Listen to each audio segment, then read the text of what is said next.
Does a bulging disc require surgery?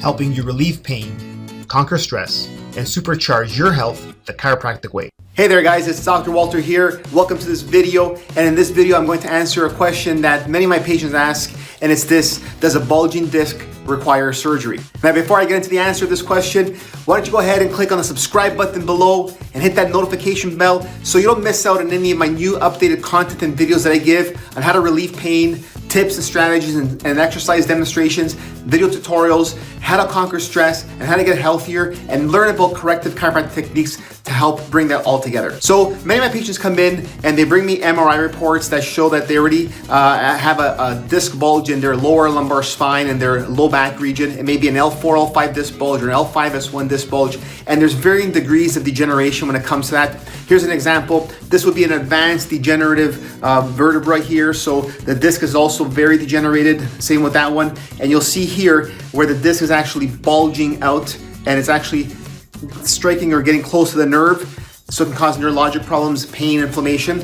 Well, from my experience as a chiropractor and having treated and helped many people with low back discs, lumbar discs, L4, L5 discs, L5S1 discs, disc degeneration, degenerative arthritis, and pain and symptoms, whether it's low back pain or leg pain related to all that, from my experience is that many of these people, many of these patients that have bulging discs didn't require surgery, at least not immediately, and in many cases, many cases, surgery has actually been prevented, which is great, and that's what a lot of people want. So even though disc bulges are fairly common in people because of the degenerative process that occurs over many years, or maybe from some kind of trauma, it doesn't always have to lead to surgery. Even when there's an acute, inflamed, painful type of disc, or when there's even leg pain or sciatic type pain that's resulting from that disc irritating the nerves that go into the leg or sciatic nerve. It doesn't always have to require surgery.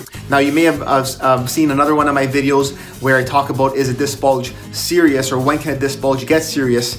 So really, surgery should always be left as a last resort when there's neurologic compromise, either in the leg muscles or in the organ systems like the bladder or bowel, digestive system, and someone has a need to go to the bathroom and feels like that urgency or that want to go to the bathroom, but they can't because there's a neurologic dysfunction or a neurologic restriction because of a bulging disc hitting a nerve. Well, that's very serious, and that will require immediate surgery, but that's very rare, very rare. In most cases, people actually have bulging discs and don't even know it because it's not symptomatic and it's not causing any pain or inflammation.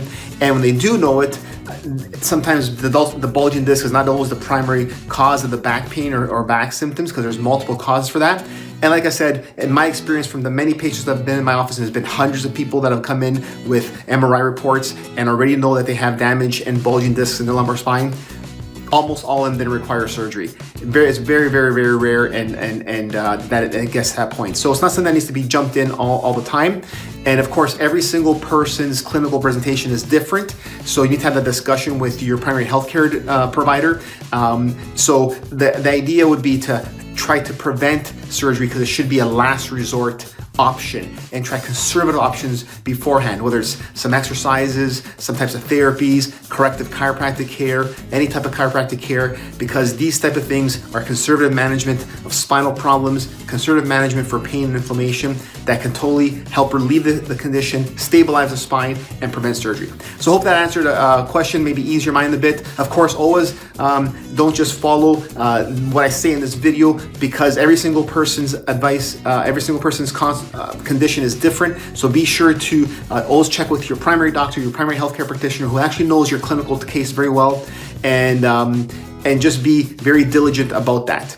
Hope you'll enjoy this video. If you like it, leave some thumbs up below, hit the subscribe button, hit the notification button so you get notified of future videos, and share it with your family and friends, add it to your playlist. And of course, if you have any questions or comments, leave them in the comments below. I do my best to reply to the comments. Thanks for watching. See you on the next video.